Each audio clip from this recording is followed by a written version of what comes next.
नमस्कार, मी डॉक्टर प्रमोद रघुनाथ कळमकर. गेली 5.5-6 वर्ष मला होती. मी प्रणव हॉस्पिटल आणि दुर्वांकूर येथे आज आरएमओ म्हणून कार्यरत आहे. जेव्हा मी प्रणवची पहिली पायरी चढलो होतो तेव्हा माझी पाटी ही बालवाडीतल्या लहान मुलासाठी कोरी होती. मग तिच्यावरती हळूहळू व्यंजने, मुळाक्षरे, जोड शब्द आणि मग वाक्य आणि मग त्याचाच एक लेख तयार झाला.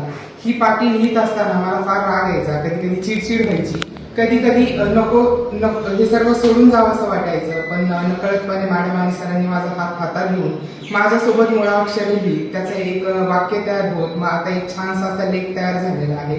कधी समजावून, कधी वेळप्रसंगी ओरडावून सर्व बाजूंनी मला एक ॲज अ डॉक्टर म्हणून त्यांनी घडवलेलं आहे. मी जो कोण शून्यातनं आज इथं तुमच्या समोर उभा आहे ते फक्त आणि फक्त सर आणि मॅडम यांच्यामुळेच आहे. माझ्यासारखे असंख्य डॉक्टर विद्यार्थी इथून पास आउट किंवा एक शिकून गेलेले आहेत आणि जे काही मी आज आहे ते फक्त आणि फक्त सर आणि मॅडम यांच्यामुळेच आहे. सर आणि मॅडम नेहमी म्हणतात दुर्वांकूर आणि प्रणव ही एक कुटुंब आहे आणि तुम्ही सर्वजण माझ्या कुटुंबाचा एक भाग आहात. आणि ही ओळख जी आहे ती नेहमी खरी करून दाखवतात. ती म्हणजे अशी, जेव्हा स्टाफपैकी कोणाला काही अडचण असेल किंवा स्टाफच्या फॅमिलीमध्ये कोणाला काही अडचण असेल तर सर आणि मॅडम डायरेक्टली जरी तिथे उपलब्ध नसतील तरी इनडायरेक्टलीपणे तिथं ते ॲज अ फिजिकल, इमोशनल आणि मेंटल सपोर्ट देत असतात.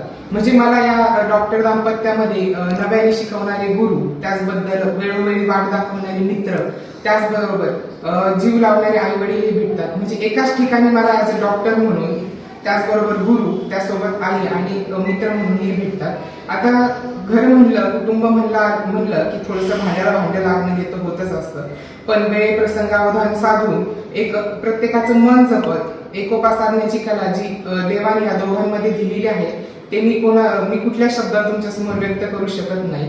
आतापर्यंत सर आणि मॅडमनी असंख्य स्त्रियांना मातृत्व प्राप्त करून दिलेले आहे आणि हेच काम त्यांच्याकडून पुढील आयुष्यातही होत राहावं अशी मी ईश्वरचरणी ही प्रार्थना करतो. आणि मी आजपर्यंत सर आणि मॅडम बद्दल कुठेही कधी व्यक्त झालेलं नाही. या 25व्या लग्न वाढदिवसाच्या निमित्त मला जी बोलण्याची संधी दिली त्याबद्दल मी सर्व स्टाफचे आणि जमलेल्या सर्व प्रमुख पाहुण्यांचे आभार मानतो. अजून एक गोष्ट मला अशी सांगायची आहे की जसं सर आणि मॅडमचं काम आहे, म्हणजे असं नेहमी म्हटलं जातं की एखाद्या यशस्वी पुरुषामागे स्त्रीचा हात असतो. पण हे दोन दाम्पत्य आहेत, एकमेकांच्या सोबत हे उभे आहेत.